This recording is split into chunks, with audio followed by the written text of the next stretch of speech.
আমরা তার চাইতেও আরো ডাবল ধামাকা আকারে আমরা করতে চাচ্ছি।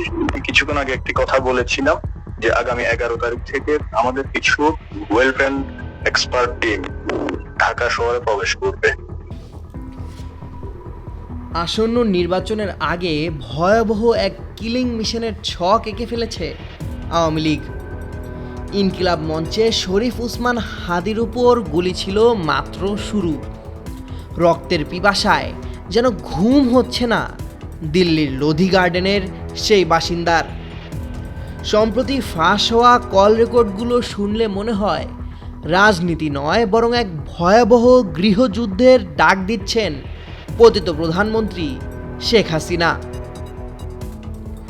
অডিওর এক অংশে শোনা যায় শেখ হাসিনার কণ্ঠস্বর, তবে এখানে তিনি কোনো রাজনৈতিক নেত্রী নন, বরং এক ব্যর্থ মাফিয়া ডনের মতো শোনাচ্ছিলেন।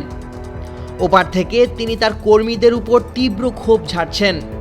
তার আক্ষেপ, কর্মীরা কেন মানুষ মারতে পারছে না।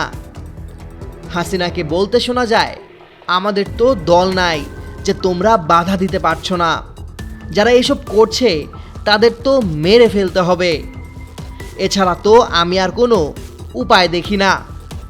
তার কণ্ঠে হতাশা আর জিঘাংসা স্পষ্ট। তিনি আক্ষেপ করে বলছেন, ছাত্রলীগ নাই, আওয়ামী লীগ নাই, তাই যা খুশি তাই করতে হবে। অর্থাৎ সাংগঠনিক শক্তি শেষ হয়ে যাওয়ায় তিনি এখন বিচ্ছিন্নভাবে চোরাগোপ্তা হামলা ও হত্যার নির্দেশ দিচ্ছেন। কর্মীদের নিষ্ক্রিয়তা তাকে এতটাই অপমানিত করেছে যে তিনি সরাসরি মেরে ফেলার নির্দেশ দিতেও কুণ্ঠিত হননি। অন্যদিকে ফাঁস হওয়া অডিওর অপর অংশে এক রহস্যময় পুরুষের কণ্ঠে শোনা যায় হাড় হিম করা পরিকল্পনার কথা। তিনি তার অপর প্রান্তের সঙ্গী শেখ হাসিনাকে আশ্বস্ত করছেন এক ওয়েল ট্রেন্ড এক্সপার্ট টিম বা দক্ষ ঘাতক দলের আগমনের খবরে। ওই ব্যক্তি স্পষ্টতই বলছেন, আগামী 11 তারিখ থেকে আমাদের টিম ঢাকা শহরে প্রবেশ করবে।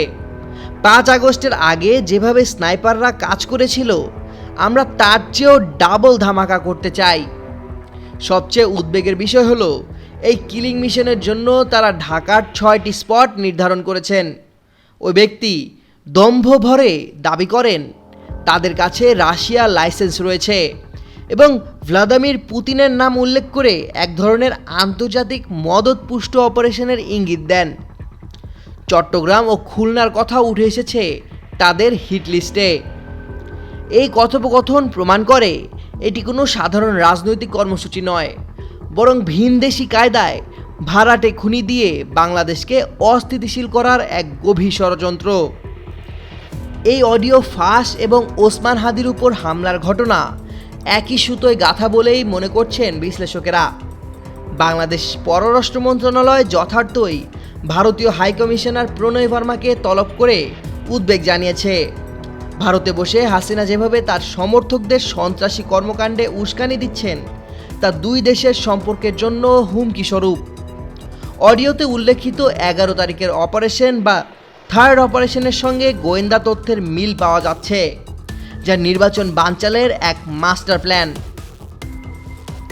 শেখ হাসিনার এই ফোনালাপ প্রমাণ করে তিনি কেবল ক্ষমতা হারিয়ে ক্ষান্ত হননি, বরং প্রতিশোধের নেশায় তিনি আবারও এখন নিজ দেশের মানুষের রক্ত ঝরাতে মরিয়া।